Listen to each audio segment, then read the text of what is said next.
Hey y'all, welcome to Kamira's Kitchen. Today I'm going to show you how to make a delicious classic southern sweet potato pie. This is that recipe that everybody wants every Thanksgiving and is just so perfect on the holiday table. I'm going to share with you every tip and secret I have to getting it right. Let's go ahead and get started. The best sweet potato pies are going to start with baking your sweet potatoes. Now, there are some people that will tell you you can boil it, but honey, my mama taught me that you bake the sweet potatoes to bring out the natural sweetness, because boiling is basically going to just, you're going to lose the flavor in the water. Now, guys, I have 4 large, or really I should say 3 large, and then 1 medium sweet potato here. I probably am only going to need 3, but I always like to add on that 1 extra because I definitely don't want to not have enough. When I'm picking sweet potatoes, I look for ones that have a thinner skin or like these little nicks, kind of like thin spots. To me, that tells me that the sweet potato is younger, it's fresher, it's not old. I've seen ones that have really dry skin and those are older and they don't bake up nearly as well. So what I'm going to do is take a fork and just, poke all the sweet potatoes to let the juices run out of them, that little sweet syrup that comes out of them. Now, guys, let me know in the comments, were you raised to bake or boil your sweet potatoes? Because I ain't never did the boiling thing, but maybe you did it and it came out right. So let me know what you prefer to do. Okay, y'all, now I'm going to just pop these in the oven until they're done. It's probably going to take about an hour to an hour and a half of these big jokers, okay?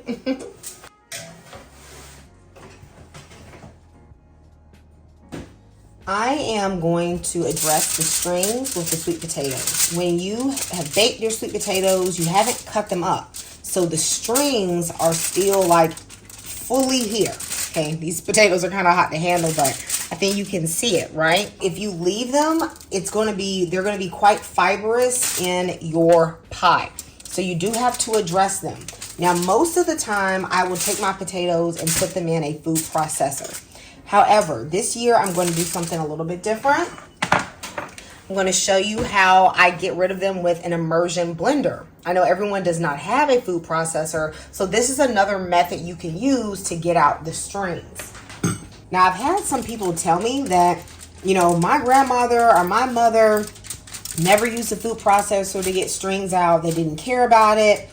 But what you may not realize is that sometimes your mama or your grandmother cut the sweet potatoes small and they may have been boiling them. So if you cut your sweet potatoes, say, into 1/2-inch cubes and then boil it, the strings haven't dissolved because they are fibers, but they're not as noticeable. Whereas when you bake your potatoes whole, I feel like you really need to do something about them.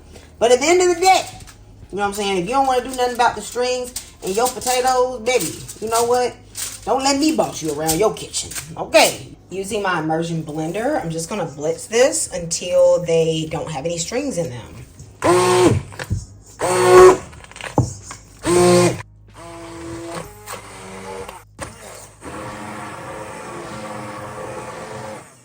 Okay, so the mixture is pretty smooth right now.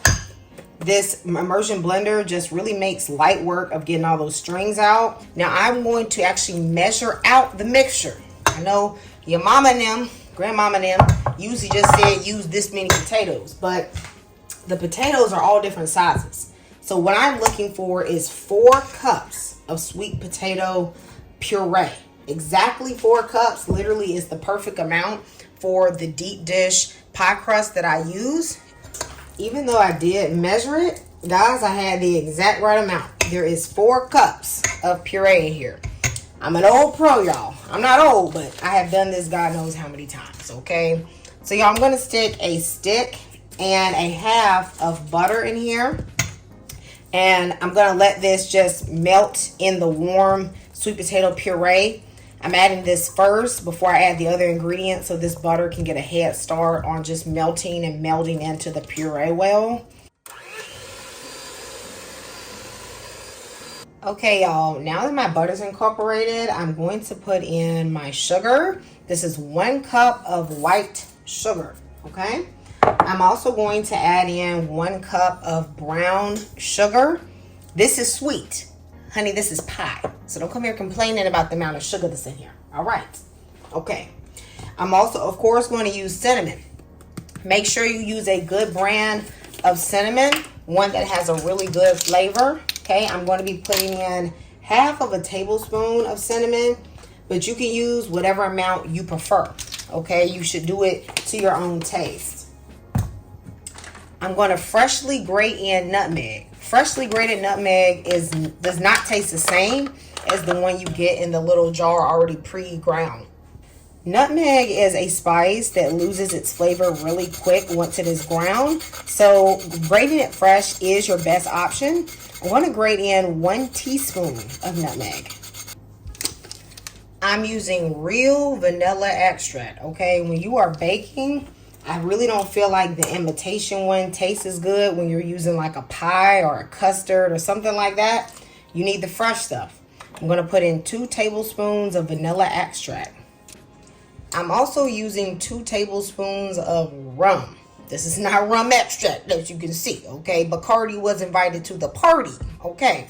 Now, if you don't already have rum in your house, you don't have to go out and get it.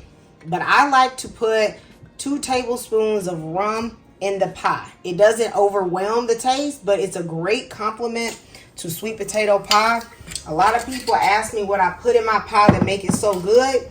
And a lot of times, y'all, it's that little bit of rum, okay? I'm also going to be using a bit of orange juice. This is fresh orange juice. Now, am I going to put a lot? No, about 2 tablespoons. You don't want to overwhelmingly strong orange flavor, by no means. These are just little things that bring out the cinnamon. They bring out the nutmeg. It makes the pie taste a little warmer. Okay, it's a compliment. You could also use just a little bit of lemon juice. That helps as well. A half teaspoon of salt, a half of a cup of heavy cream, and I'm also going to add in a half of a cup of evaporated milk. I'm kind of making like half and half here, except, you know, evaporated milk has a richer flavor than regular milk. So if you don't have evaporated milk and heavy cream, you could just use 1 cup of half and half. That should work. I'm going to mix this together, and then we're going to taste before we add in our egg. Now, I know y'all see my beater. Only got 1 leg. Well, my beater done been through some things. Okay, so the other leg ain't operating, but it still got a leg, okay? Okay, now I'm just going to taste it just to see if I want to add more cinnamon, nutmeg, sugar, whatever. I feel like it tastes perfect. It should taste sweet like ice cream. Good flavor. If you don't like the flavor, this is where you adjust, because all sweet potatoes don't have the same amount of sweetness. So you may have to add in or adjust anything. But for me, this is perfect. Put in 2 tablespoons of flour. Now, a lot of people don't add flour into their pies. Some people do it, some people don't. I like it. I feel like it just always makes my pie set up better. Okay. Now I'm going to put in 4 eggs. You always need 2 eggs per pie.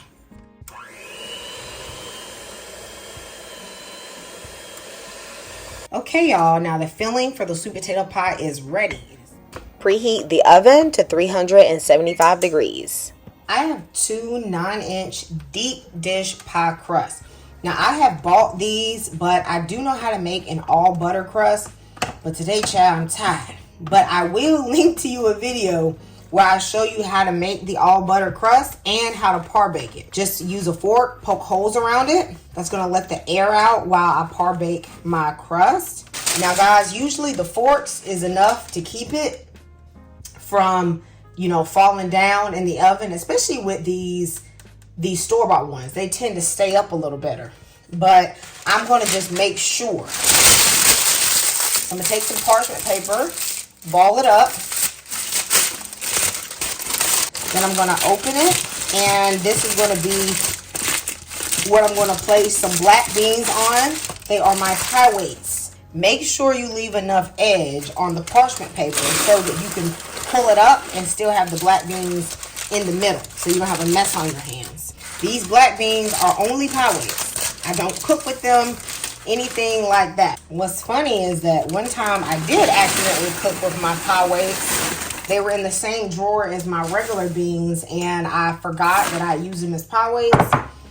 Child, now they did cook up in the pressure cooker, but when I tell you they had the most burnt, nastiest taste. Par bake your pies for 5 minutes at 375 degrees. If you don't want to par bake, you can actually just use them from thaw if you like and proceed with the recipe.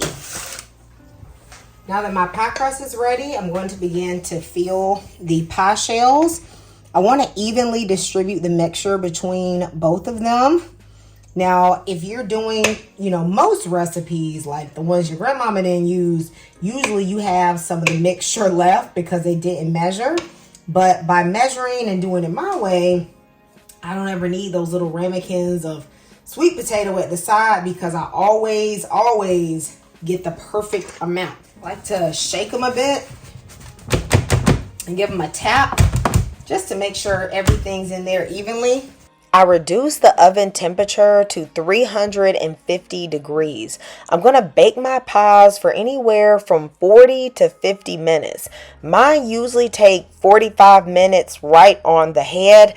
I know mine are ready when the middle is set, but it still has a little bit of a jiggle to it. That's when I know that my pie is good to go. So in my oven, that is 45 minutes. I'm going to take out the pies and I'm going to allow them to cool completely before I cut into them. You will not have a good experience cutting into a hot sweet potato pie. It kind of will fall apart. So allow it to set. Sweet potato pies taste better the next day. The cinnamon and all the nutmeg, the spice flavors really come out. So I suggest if you can, calm the greedy spirit, wait at least one day before eating it. But guys, these pies are delicious. So good. Let me know if you're going to try this recipe. I'll see you next time in Camille's Kitchen. Goodbye and God bless.